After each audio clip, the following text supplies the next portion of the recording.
It's Dior on me, watercolor on me. She want scory, I just wanna score on me. It's the 4 I score, wanna score like me. Swing the door, don't close that door on me. Yo, you know what I'm saying? What's good, gang?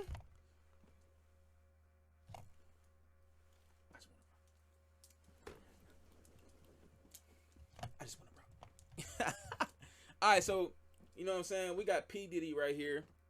They say he a gatekeeper. I fucks with this channel. He always saying some good stuff. You know what I'm saying? I mean, it's not good about them half the time, but he's saying some stuff so I know. You know what I'm saying? So I can tell you so you know. You know what I'm saying? You know what I'm saying? That's what we do. You feel me? So we gonna see what they talking about. They saying P Diddy a gatekeeper. He is up there in the ranks. You know what I'm saying? Up there with Jay-Z. So, you know what I'm saying? We're gonna get into it. We're gonna see what the heck he talking about. Low-key nervous. After that last video, I'm shit. I don't know, man. I fuck with P Diddy, man. Let me see. Hey guys, I hope all is well. Thank you for joining me for this Truth Talk episode. In today's episode, we're going to be talking about P Diddy, hip-hop's gatekeeper. But before we begin, since the creation of the music industry, there's been a few men who have been chosen to be the gatekeepers to fame and success. A system created by the higher-up elites of the music business in order to ensure a sense of exclusivity and control in the music industry. These people who are elected to be gatekeepers earn their spot and are given immense power in the music system. These gatekeepers determine who gets a major. We gotta pause. Let's see. That's Coach K in the back. That's Mark Battle's manager and shit too. You know who Mark Battles is, right? The dude I did the song with. Yeah. All right. Yeah. These dudes top tier right here, man. They top tier. And yeah, like you said, Kanye up there, but like he up there for sure. Like I feel like Kanye just a distraction. Oh yeah, I didn't think about that. Yeah, for sure. Cause for sure. Kanye for president. I don't know, bro. He get president, everything going to HE double hockey stick. He talking about he gonna have Donald Trump as his vice president, which I don't have no problem with Donald. I think he was actually a good president, minus what a lot of people say. You know what I'm saying? I think he was a good president. But Kanye, bro, I don't know. He gonna make every store. He gonna make it legal to make every store shop out of shopping or trash bags or some shit. He weird, bro. He is funny though. Like that's why I don't take what he says to heart half the time, because he just, like you said, distraction. Distraction, man. But he would be a good distraction if he was the president. I just want to cry. Well, yeah. Basquiat right there. Record deal and a huge music career, or who ends up never making it. The gatekeepers take orders from the elite, and they are in charge of making sure certain agendas get pushed in the industry. So in other words, the gatekeepers are the one picking and instructing artists in the music industry. These gatekeepers are responsible for the rise of genres like drill music and gangster rap. They're the ones instructing the A&R of the labels to look for and sign street drill rappers with any inch of clout. The artists who push a positive message or isn't pushing their agenda are ignored or blackballed and are never allowed in the mainstream industry. In this video, we're going to be talking about one of the biggest gatekeepers in hip-hop, P. Diddy, and what he requires from the artists to get his approval. Diddy is considered hip-hop royalty, being a part of hip-hop since the 90s, behind some of the biggest rappers in the industry. Bad Boy Records is one of the most legendary record labels in the business and brought us names like Biggie, Mace, Lil' Kim, French Montana, MGK, and alongside of many other artists. Diddy is one of the go-to guys when it comes to making superstars. The only thing is that Diddy's cosigns come at a very steep price. Diddy got his first shot in the game all the way back in the early 90s, being given an intern position over at Uptown Records after he graduated high school. He was able to learn the game early and was lucky enough to work with artists like Jodeci and Mary J. Blige early in his career. During these years, Diddy would start gaining himself a reputation as the guy who threw massive wild parties. By 1993, Diddy had dropped out of college and ended up getting fired by Uptown Records, leaving him with no label. When it appeared that Diddy's career in the music business was over, he would surprise the world and make a massive comeback when he decided to create his own record label, Bad Boy Records. Before Diddy was fired from Uptown, he had just so happened to sign one of the most legendary rappers of all time, Biggie, and this would be a move that would change his life forever. When Diddy started Bad Boy, the first artists on his label were Biggie and Craig Mack, and with these artists, Diddy would make it to the top. Diddy became the executive he is today after the success of his artist Biggie, who he used to launch his Bad Boy Records enterprise. After the passing of Biggie, the success of Bad Boy only grew larger and larger, to the point where it was obvious that Diddy was a permanent hip-hop figure. We already know the industry is wicked, so it's important to acknowledge that Diddy's success came at the price of a loss. In order for Diddy to rise, Biggie had to fall. Just like so many others who make it big in hip-hop, Diddy showed signs early on of taking the oath. Diddy, like the rest of the Masonic puppets, can be seen doing the Masonic all-seeing eye symbolism. What if I told you that we will build you a profitable, sustainable, long-term business from A to Z?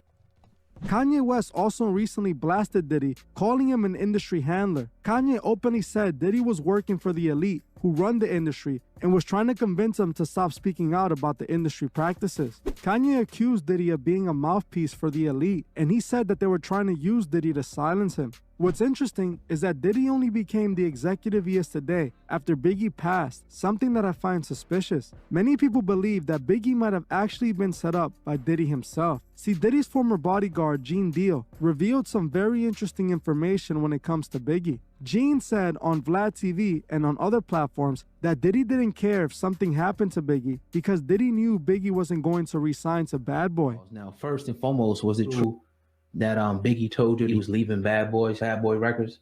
Well, Biggie showed me the paperwork. I had read his contract, on the way to L.A. because I was on the plane and Puff gave me his briefcase. What's in here? So I was reading the contract. When I was telling Big about his contract, he was like, yo, how you know that? So then I said, man, you broke. And I'm teasing him because look at this. So now he was showing me the contract.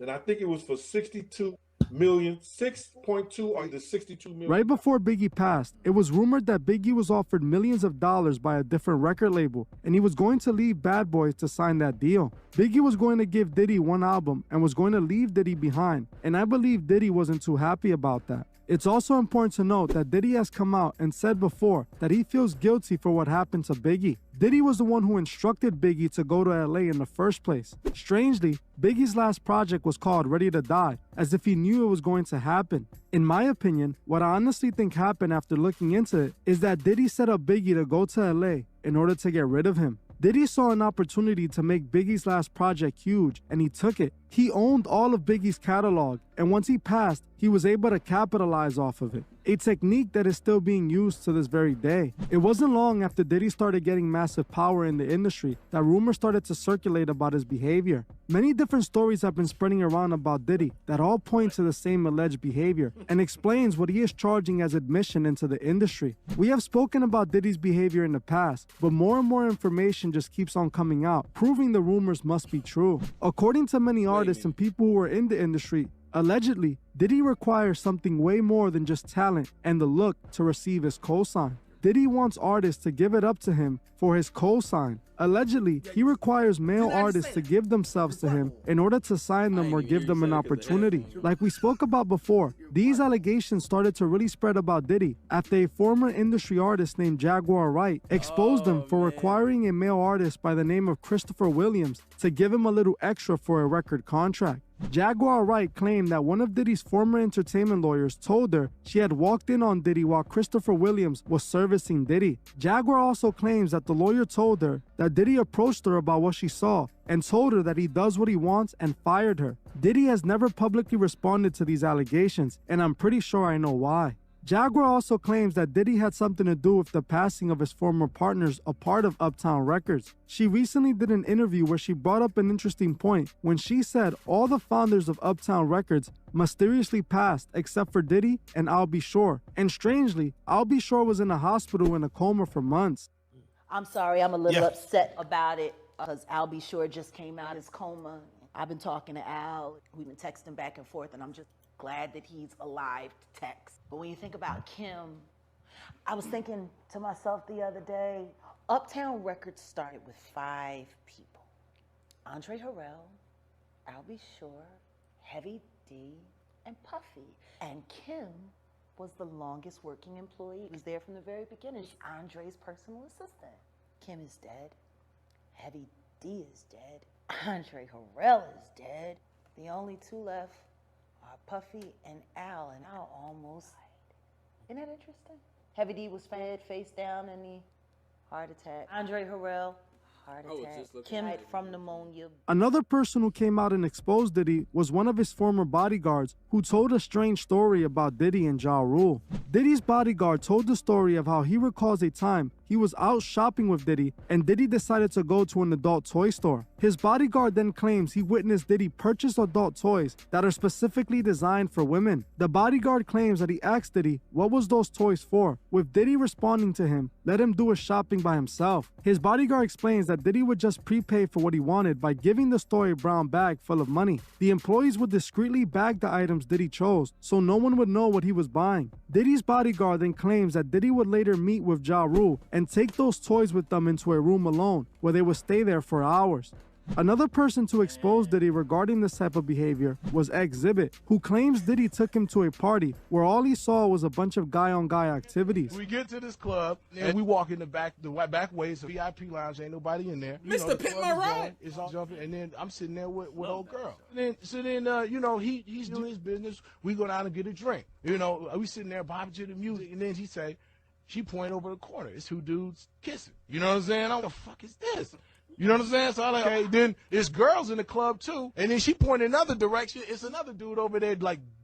50 Cent also claims that Diddy tried to do the same thing to him. 50 Cent claims that Diddy would often ask him to hang out, but he always refused. 50 even claims that one time, Diddy even offered to take him shopping and pay for it, like 50 was a girl he was trying to impress. The nigga Puff was like, first he was amping him to get style. Then he was like, yo, when we gonna get the chance to, to kick it, like we can hang out. We gotta kick it. This Puff. Okay. He telling me we gotta kick it, and he was like, yo, why don't we go shopping or something? I mean, I pay for it. I'm just saying. It's a little fruit. Puff is a fruit pop.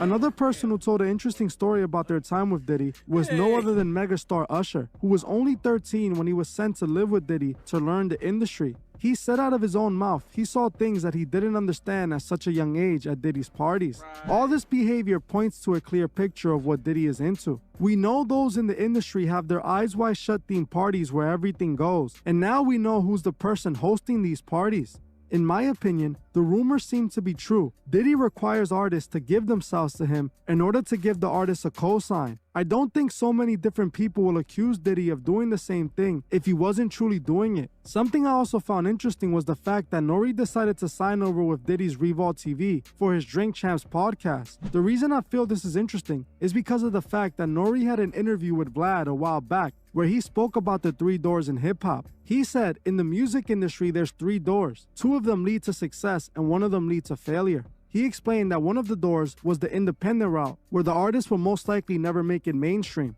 Then he said that there's a second door where the artist has to compromise themselves and sell themselves like they do with Diddy. And the third door was where he claimed it was an Illuminati initiation. Nori claims he never made it because he chose the independent door. Fast forward some years later, Nori is now under Diddy, and we know exactly what door he took. In my opinion, it appears that Nori definitely chose to sell out and take the compromising door in order to have a success in the industry. Diddy was even featured on an episode of Drink Champs where he calls Nori daddy a few times.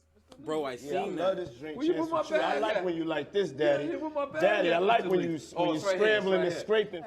Mr. Lee, I love this Drink Champs with you. I like Some people online also believe Diddy has something to do with what happened to his ex-partner, Kim Porter. Kim Porter and Diddy dated from the 90s to the early 2000s when they decided to split up. Kim and Diddy had a child together before they split up, and in 2018, Kim Porter passed away out of nowhere due to pneumonia.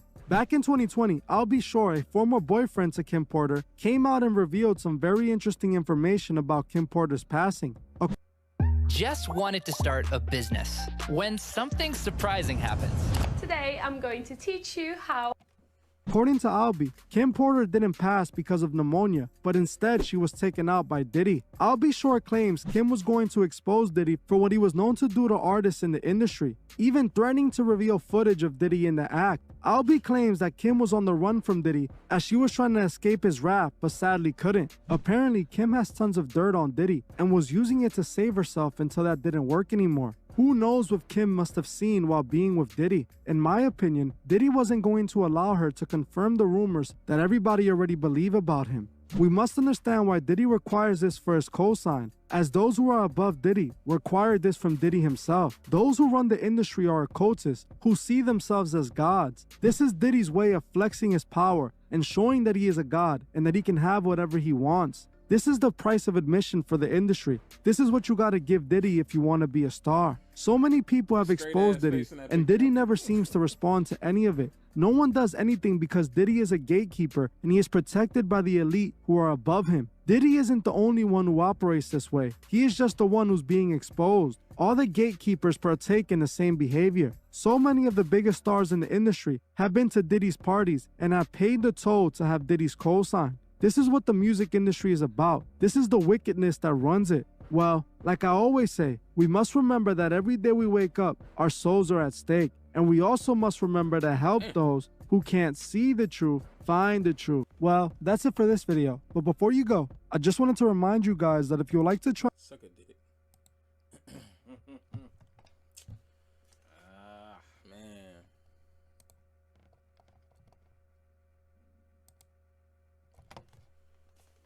Alright, y'all. So that's the end of that video, man. Let me know what y'all think about that shit in the comments. I think that... My bad, y'all. I think, huh? What did 50 Cent say? Fruity. He said a fruit pocket or some fruit pie or something. They're all fruit pies. Don't eat fruit pies, y'all. They nasty. Oh man, you don't like fruit pies? Not really, no. Especially not after this. No. I like pie, man. I ain't gonna lie. Not no fruit pie like that. Not none of that. Weird, man. Man, no, that's nuts, bro. I mean, I believe it. You know what I'm saying? That he's got to be up there because you don't never see nothing too bad about Diddy. You know what I'm saying? Yeah, and they always say like, oh, Biggie and Tupac, but you never once heard Tupac's name in that. So nah, Tupac and Biggie didn't have this beef. They may have, but not. No, that beef was fabricated. It was fake. They said it themselves and shit. Yeah. But you know, Biggie was a fruit pie too. You heard that song? Hey, if y'all ain't heard that song, what is it? Man, just look up Biggie Sus song. Y'all gonna find it. Just look it up. Oh no, I heard it. And then come back.